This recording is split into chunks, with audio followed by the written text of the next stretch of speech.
Glamour అంటే నేను చూడడానికి అందంగా చాలా ఉన్నానని చెప్తున్నారా? ఈ అందాన్ని ఇప్పటి వరకు బయట పెట్టలేదని అంటున్నాను. మంచిదే కదా అండి, అందంగా ఉండాలి కదా. సో ఏంటి క్యారెక్టర్ ఎలాంటి ఎక్స్పీరియన్స్ ఇచ్చింది? అంటే బిఫోర్ కూడా చాలామంది హీరోయిన్స్ పేర్లు టిల్లు స్క్వేర్కి వినిపించాయి, బట్ మీరు ఫైనల్ అయ్యారు. క్యారెక్టర్తో మీ జర్నీ ఎలా అనిపించింది? అంటే ఇది నేను కెరియర్లో చేసిన one of the most special characters అని చెప్పొచ్చు. I love you two guys అలా చెప్పొచ్చు. ఇప్పుడు దాకా లైక్ పాస్ట్ 3 years నుంచే నేను ఎక్స్పెరిమెంట్ చేయడం నా కెరియర్లో, డిఫరెంట్గా క్యారెక్టర్స్ చేయడం అవన్నీ స్టార్ట్ చేశాను.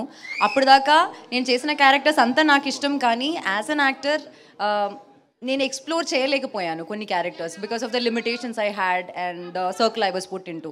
సో ఒక యాక్టర్గా నేను ఎక్స్ప్లోర్ చేయాల్సిన ఒక ఏరియా అనమాట, అది ఎక్స్ప్లోర్ చేయడం ఇక్కడ జరిగింది. And I strongly believe in the character అండి. I really think it's one good character that I can be proud of. Okay, so ఈ సాంగ్కి మ్యూజిక్ కంపోజ్ చేసిన Achu garu is here. Welcome to you Achu garu. And yeah, మీ question అండి. Yeah, ఎప్పటి నుంచి మీరు మిమ్మల్ని ఇలా ఎక్స్ప్లోర్ చేసుకోవాలని చెప్పి డిసైడ్ చేశారండి? ఎక్స్ప్లోర్ అంటే యాజ్ అన్ యాక్టర్ ఫస్ట్ నుంచి ఉందండి, కానీ నేను చేస్తున్న సినిమాలు గర్ల్ నెక్స్ట్ డోర్గా ప్రతి సినిమాలు ఒకే క్యారెక్టర్ చేసి నేను కొంచెం బోర్ అయ్యానండి మధ్యలో. తర్వాత లాక్డౌన్ టైంలో నేను చాలా వరల్డ్ సినిమా ఎక్స్ప్లోర్ చేశాను. మధ్యలో నేను యాజ్ అన్ యాక్టర్ నేను ఏం చేయాలని అనుకున్నానని రియలైజేషన్ వచ్చింది. సో పర్ఫార్మెన్స్కి స్కోప్ ఉన్న క్యారెక్టర్సే నేను ఇప్పుడు చేస్తున్నాను. జస్ట్ ఫర్ హీరోయిన్ ఆ పేరు కోసం నేను ఒక సినిమా అయితే కమిట్ చేయను. అందరూ అనుకుంటున్నారు సిద్ధు వల్లే అనుపమ ఇలా మారిపోయింది, సిద్ధునే చేంజ్ చేశాడు మొత్తం అనుకున్నారు. మంచిదే కదా అండి, మీరు గ్లామరస్ అంటున్నారు, అంత బ్యూటిఫుల్ అంటున్నారు, మంచిదే కదా. థ్యాంక్స్ సిద్ధు. మల్లిక్రామ్ గారు, యాక్చువల్లీ ఒక సినిమా ఏదన్నా చెప్పండి, ఎలా ఉన్నారండి? బాగున్నాను. మీకు బాగా పాపులారిటీ పెరిగినట్టుందా ఆ నుండి డీజే టిల్లు వచ్చేసరికి, అదే టిల్లు స్క్వేర్కి వచ్చేసరికి?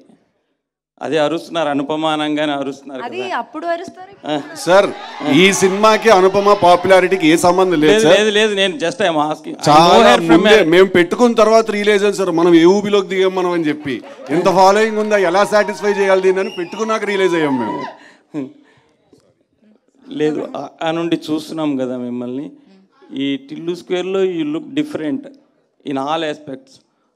దీనికి ముందు కూడా అంటే వార్తలు వచ్చాయి, ఒక 2-3 హీరోయిన్స్ని అనుకొని వాళ్ళు ఎందుకో చెయ్యలేదనో మరి చేశారని ఏదో సంథింగ్. ఆ తర్వాత మిమ్మల్ని తీసుకున్నారు. అంటే మీరే జస్ట్ వాళ్ళు చెప్పంగానే మీరు ఒప్పుకున్నారు, లేకపోతే వాళ్ళు ఎందుకు మానేశారు ఈ సినిమా చేయడము అని ఎంక్వైరీ చేసి మీరు చేశారా?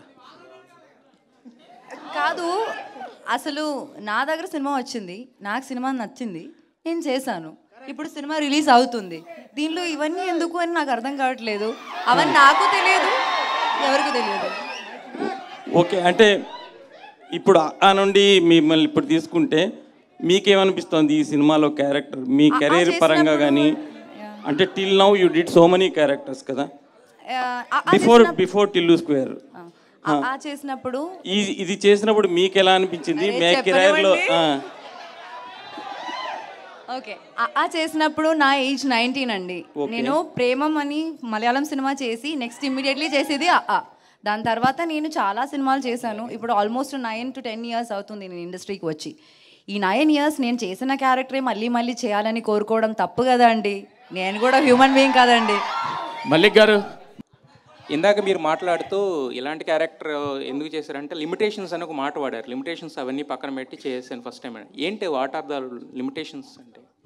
అంటే యాజ్ అన్ యాక్టర్ నేను కంఫర్టబుల్గా చేసే కొన్ని క్యారెక్టర్స్ ఉన్నాయి. ఇప్పుడు మనం బయటికి వెళ్ళినప్పుడు మామూలుగా కంఫర్టబుల్గా వేసుకున్న రెగ్యులర్ క్లోత్స్ ఉన్నాయి కదా, అలా కాకుండా మనకి అప్పుడప్పుడు కొత్త క్లోత్స్ కూడా వేసుకోవాలి కదా, అప్పుడే మనకి ఏం నచ్చుతుందని తెలుస్తుంది.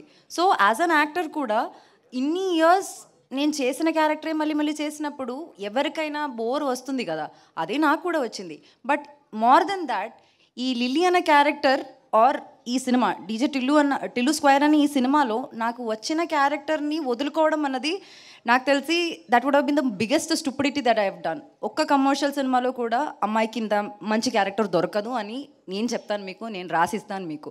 సో అలాంటి ఒక మంచి క్యారెక్టర్నే వదులుకోవాలని నేను అనుకోవట్లేదు. So whatever limitations that be, as an actor it's my duty to act. నాకు డైరెక్టర్ ఇచ్చిన క్యారెక్టర్ని 100% చేయాలన్నది నా డ్యూటీ. అది చేయడానికి నేను ట్రై చేశాను. అయితే లిమిటేషన్స్ అని ఇందాక మీరు వాడిన పదంలో యాక్చువల్గా అంటే ఇంతకుముందు మీరు చేసిన గర్ల్ నెక్స్ట్ డోర్ క్యారెక్టర్స్ అయినా లేదంటే మీ ఫ్యామిలీ పరంగా కానీ లేదా వేరే వేరే ఏమన్నా ఉంటాయా దాంట్లో? మీకు బిర్యానీ అంటే ఇష్టమా? ఇష్టం. కానీ ఇంట్లో ప్రతిరోజు మీరు బిర్యానీ తింటారా? తినాం కదా. లేదు కదా. అట్లాగే నేను కూడా ప్రతిరోజు బిర్యానీ తినాలని కోరుకోవట్లేదు. నాకు డిఫరెంట్ పులావ్ కావాలి, పులిహోర కావాలి, అన్నీ కావాలి, అంతే. సార్ అస్సలు బిగినర్స్ మిస్టేక్స్ చేయట్లేదు సార్. ఆవిడ చాలా పగడబందిగా ప్లాన్ చేసుకుని వచ్చింది. అసలు నేనన్నా చేస్తానేమో బిగినర్స్ మిస్టేక్, కానీ ఇప్పుడు బనీను డ్రైవర్ 2 లాగెట్టారు. టిల్లు ఈవెంట్ మేనేజర్ కదా, so a girl with Tillu will have to help her కదా. That's what partners do. So as well as one more question. చెప్పండి. అంటే తెలుగు ఇండస్ట్రీలో ఇప్పటి వరకు కిస్ సీన్స్లో one of the electrifying kiss scene అని చాలామంది ఆడియన్స్ అంటున్నారు. So what do you say? Yeah, it's a great compliment is what I think. అంటే సినిమాలో ఇద్దరు క్యారెక్టర్స్ అలా ముద్దు పెట్టుకుంటే జనాలకి if they are convinced with that, I think that's the biggest achievement ever. So yeah, it's a compliment. Okay, last 2 questions అండి. Last We have 2 to go back questions to her please. because I think we cut her abruptly ఇందాక. అమ్మా చెప్పండి.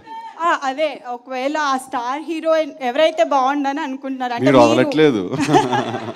నీది నా ఒక్కదాని క్వశ్చనే కాదు, నేను చాలా మందిని రిప్రజెంట్ చేస్తున్నా.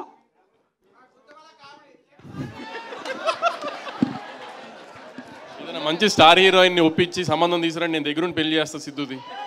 అనుపమ గారు హియర్. అనుపమ హియర్. మీకు ఇన్స్టాగ్రామ్లో సపరేట్ ఫ్యాన్ బేస్ ఉంది. అది ఏ లెవెల్లో అంటే ఒక యాక్ట్రెస్గా కంటే ఇన్స్టాగ్రామ్ని రూల్ చేస్తున్నారని చెప్పుకోవచ్చు. వాళ్ళందరూ అడగమని క్వశ్చన్ ఏంటంటే, ఫస్ట్ ఆఫ్ ఆల్ ఒక్క నిమిషం. ఫస్ట్ ఆఫ్ ఆల్ ఇప్పుడు ఐపీఎల్ సీజన్లో మీ సినిమా రిలీజ్ చేస్తున్నారండి. సో ఐపీఎల్ అనగానే యూత్ అందరికీ చాలా ఇంట్రెస్ట్ అనమాట క్రికెట్ అంటే. సో మీకు ఇష్టమైన క్రికెట్ టీం ఏంటి ఐపీఎల్లో?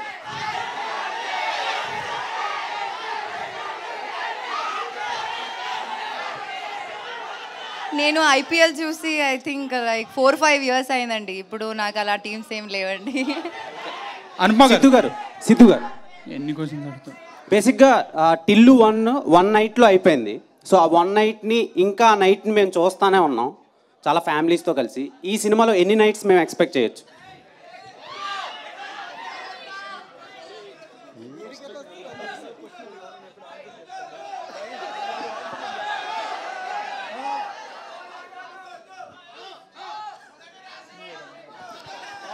అనుపమ గారు ఓకే, లాస్ట్ క్వశ్చన్ అండి. అనుపమ గారు 29th థియేటర్లో చూద్దాం సార్. అనుపమ గారు,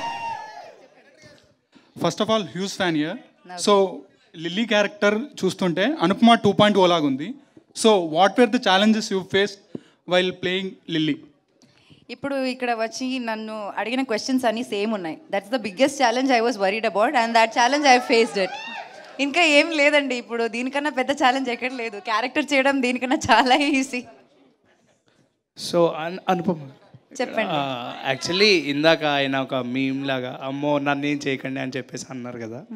అంటే లైక్ ప్రీవియస్ ఫిలిమ్స్ అని కాదు, ఇక్కడి నుంచి మీరు ఈ టైప్ ఆఫ్ రోల్సే ఫ్యాన్స్ ఇష్టపడితే ఇవే చేస్తారా? అమ్మో, మళ్ళీ అదే క్వశ్చన్. ఇప్పుడు రివ్యూస్ చూస్తే